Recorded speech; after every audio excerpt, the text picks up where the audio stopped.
Gabe. Hey, Dad. How's it going? Good. Right on. Yeah.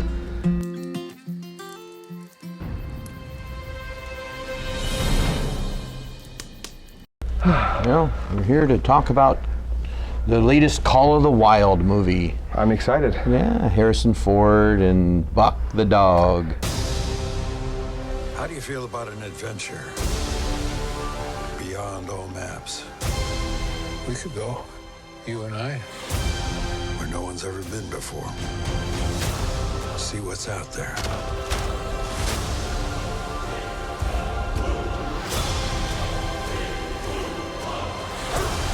I'm glad you're enjoying this. I never saw him believe in anything as much as he believes in you.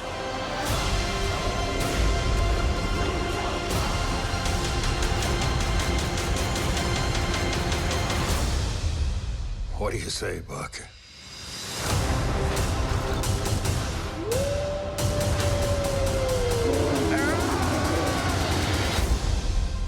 Adventure of a lifetime. Really great CGI. Oh, really impressive. As a matter of fact, I think it could be an evolution in that way they tell a story. There's so many scenes in the movie that you couldn't do with real animals. Like there's a scene where they are underneath the water and the dog goes and rescues this woman underneath the water. They couldn't do that with real animals. Also, some of the epic shots that they had of when he's pulling the dog sled and they go into this cave during an avalanche. You can't get real animals to do, epic shots like that. Well, it's not just the visuals or filming, as it were, or animation. It's also telling the story through the perspective of the dog. And it's motion capture is what they call it. They actually have a guy in a suit. They've done it, wow. What is it, Gollum in Lord of the Rings? And King Kong, and then even more so in the recent Planet of the Apes movies.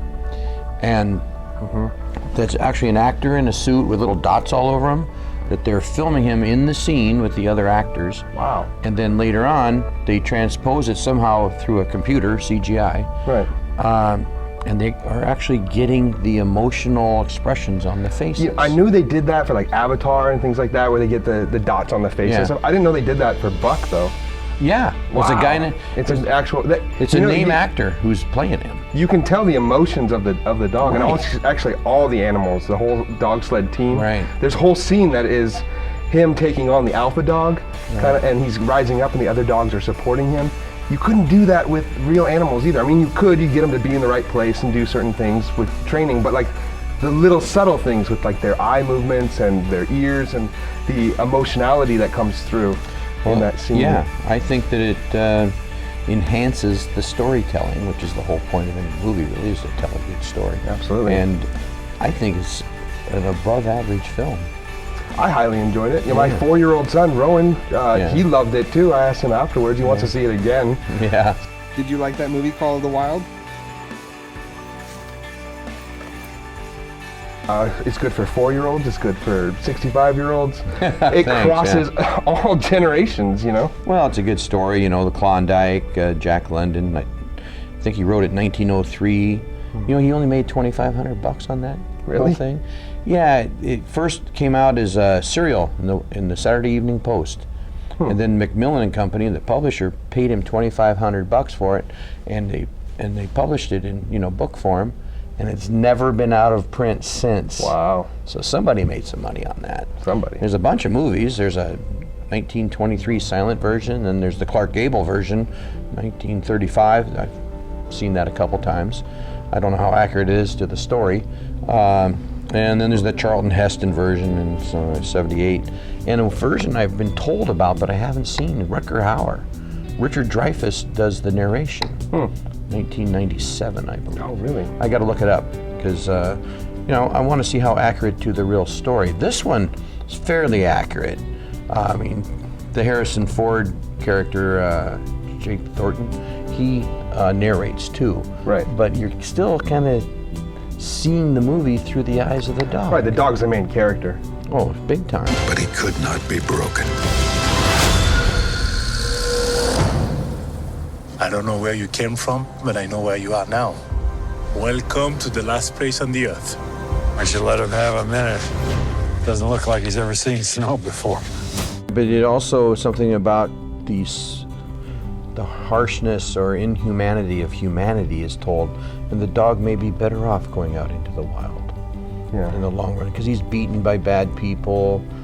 He knows better than some of the humans of what they're trying to get him to do. Classic story, really great rendition of the story, and it's good for all ages. I highly recommend Wild.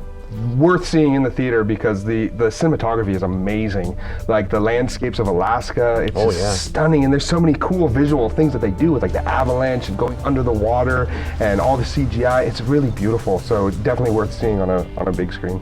Yeah, the importance of man going out into nature, and of course the dog.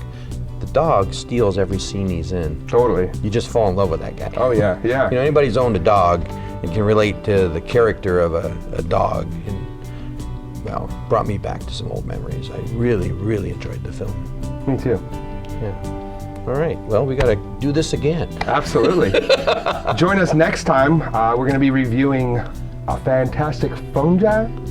Yeah, it's a documentary, Fantastic Fungi, a very unique little film with, again, a lot more depth to it, you know, psychedelic. I'm looking forward to that. Okay. All right, thanks everybody. Yeah. Don't forget to subscribe to the YouTube channel, click the bell for notifications, and we'll see you next time. Thanks for watching. Click the bell. All right. Cool.